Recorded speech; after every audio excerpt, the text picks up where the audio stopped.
Hello everyone, we're back with another tier list.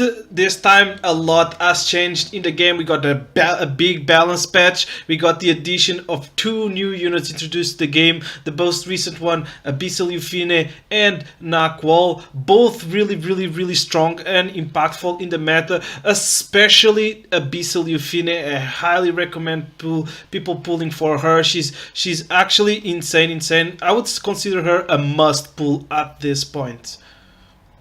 Moving along, we got the biggest changes that happened to the tier list. As you saw, Bunny Dom went from B tier to triple S tier. I think that was the biggest jump I've ever made to my tier list. MLCan from B tier to double S tier, also a big jump. Kayron from E tier to A tier is actually usable right now, and we have a big downfall from Pyra from triple S tier to S tier. Openers are kinda bad in this most recent patch, so let's jump right into the tier list itself. Alright, this is the beginning of Inside Season RTA tier list. As you saw, some things have changed, some things have not changed. Most of all, let's start from the top. Navy Captain Landy. She's just too flexible. She's one of the few bruisers that you first pick, and she's good into everything, and she works with everything. Anything goes for this unit. This unit's just crazy.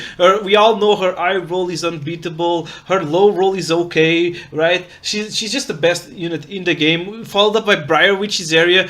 As I said last tier list, this unit's also insane. Her strip into unbuffable defense break, being able to hit evasion unit, which is very good right now since Adin is so powerful right now. I put 2 DPSs as the top tier units in the current meta. I've never done this before, but yeah, Lua's still the only opener I feel right now that's insanely powerful. Her only big weakness is that you kind of really need to play Navy Captain Landy with her, but if you can manage to pair both of them together, you should be able to do a winning draft.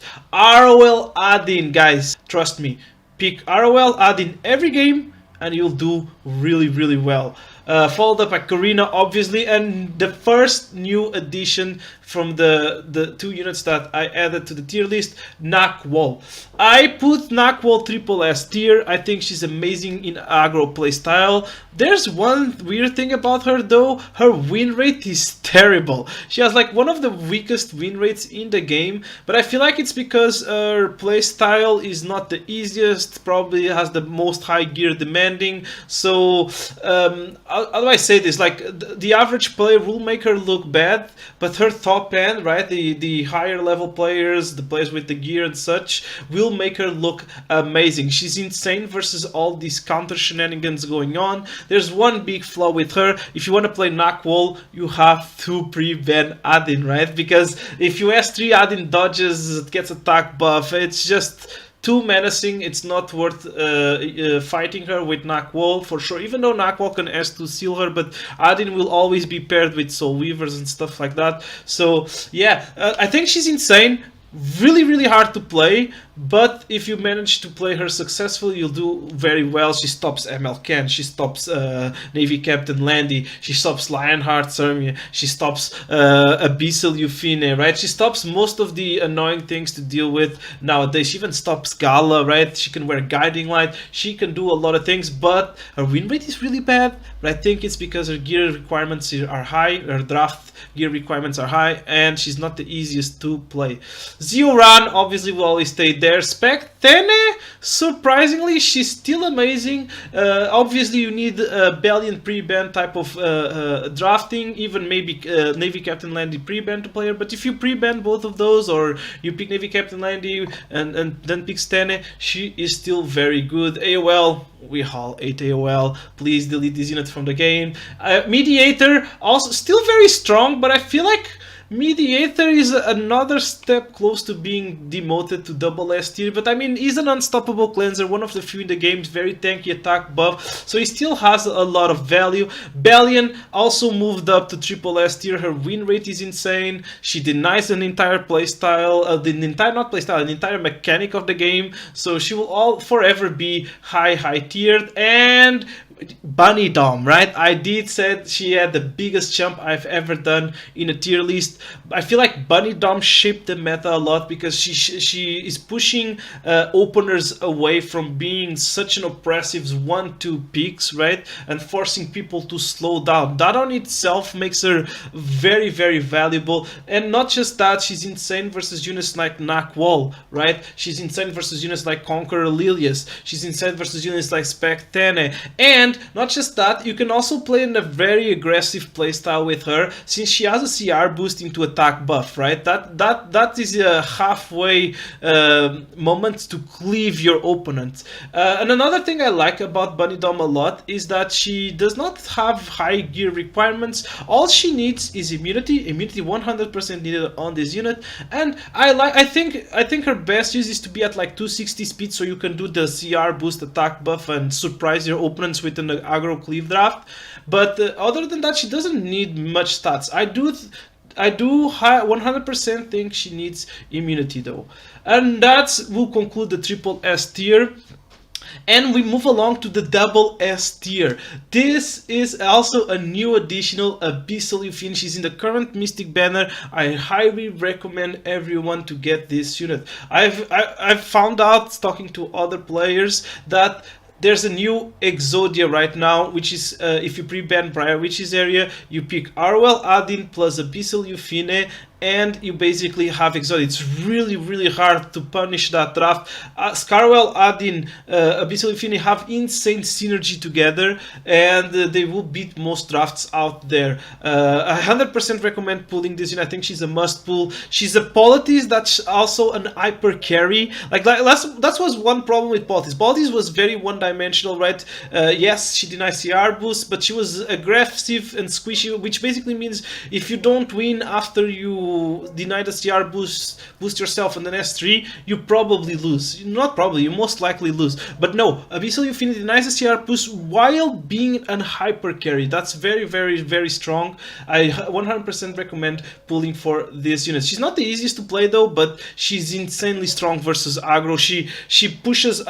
One thing that makes her so powerful is that you can early draft her like on 2, 3, 4, right? And you deny your opponent from picking to punish you for your slow draft with units like ML Leica, right? The ML Leica can't have the 100% CR boost, so she won't one-shot a carry. That is a very strong mechanic. Also, I recommend putting this unit on Lifesteal Holy Sacrifice. I think that's her best build. Holy Sacrifice basically guarantees that she can S3, right? Because one thing about her is after you've been full Fighting Spirit, you still need to take the turn to get the cleanse and then use S3 and kill your opponent, right? And oftentimes I was dying before I could press the S3, right? With Holy Sac, you kinda guarantee your S3, right? Because if they kill her, she revives with the Fighting Spirit still maintains at where it was, which is usually 100 if she died, and then you press S3 and win the game, okay? Ambitious Tyrant, very, very good knight. Knights are in a weird spot right now because of Midnight Gala Lilius. If you pick a knight, you're either on a cheese build, which is low HP, but it's only good versus Gala, right? But Ambitious Tyrant is still insane. It's especially good versus like Conquer, Bunny Dom drafts because they do not provide immunity, right? So A Tyrant just stuns and defense breaks your whole team. So A Tyrant is very, very, very good, especially versus no immunity drafts. Conquer Lilius, I think it has been years since I took and Conquer Lilius from Triple S tier. This unit has, in my opinion, has been so dominant for the longest time. I'm actually quite surprised myself that Smilegate managed to make me put this unit at double S tier. I feel like first picking Conquer is no longer good. There's so many ways to punish it. There's Bunny, there's Zio, there's Ran, there's Lua, there's Luluka, there's so many units nowadays that deal with Conquer Lilius. I feel like she's no longer a good first pick. She's still an amazing like 2, 3 mid draft pick, right? She still denies a lot of units from being played, so she's still good, but I don't think she's as oppressive as she used to be. Vigor buff is OP, right? Like let's be real, Vigor buff is just way too OP. LHC, Destina, Lulkar, like I think these units, Gala, Solitaria, right? These units still maintain the same thing as I've said from the last tier list. I mentioned to Last Rider Cry. I feel like Last Rider Cry kind of hard to play right now. It's still very good if you're an aggro player though, right? It's a knight that does a lot of damage, so it's still okay, but it's hard to play LRK right now with Gala. But if you're an aggro player, I still think he has its value. And then we have Martial Artist Ken. This was also a big jump on my tier list. I am actually quite surprised on how good this unit is right now. I mean, I guess Vigor Buff, as I said, Vigor Buff is just too OP, right? Starting the match with like a pseudo attack buff and a pseudo defense buff is kind of busted, and guaranteed L Breeze into Provoke is also kind of busted. So ML Ken solos a lot of comps right now. He's very good versus Navy Captain Landy. I think ML Ken very strong pick versus some aggro drafts. He's also insanely strong versus Abyssal Euphine, right? If Euphine goes S1, guarantees the ML Ken counter, and if ML Euphine S3s, ML Ken counters her, she has the minus 70% defense, so she just gets one-shotted.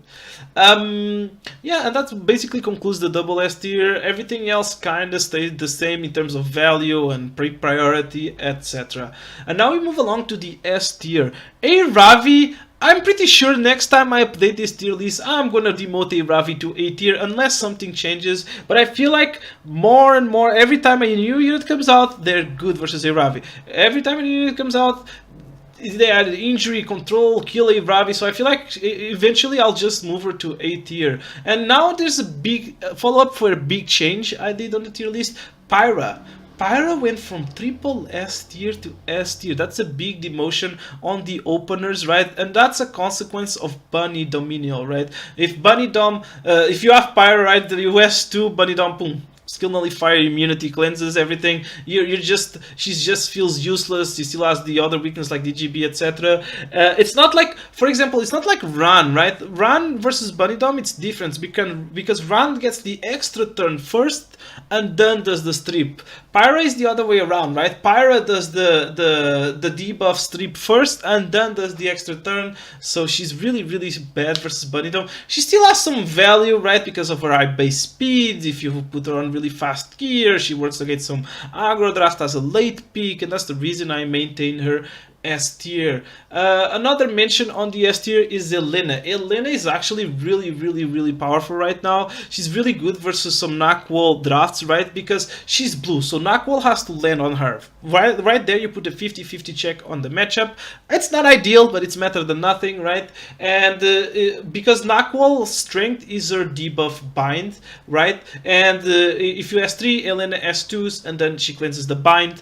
And even if she gets landed with the bind and can't proc her S2, her S1 cleanses, right? So that will happen always, so she's very good versus Dark Wall. And that's pretty much it on the S tier, right? Everything else kind of maintained the same. A lot of units moved down. I feel like the meta is a little bit choked down right now, especially by the Candy Lua drafts or by the ROL Adin drafts. I feel like those are the two main drafts to be doing right now. If you're an aggro player, you want to be playing Candy into Lua with Adin Belin Pre-ban. If you're a turn 2 player, you want to be playing ROL into Adin Abyssal Euphine with Angel of Light plus Briar Witch pre-bans.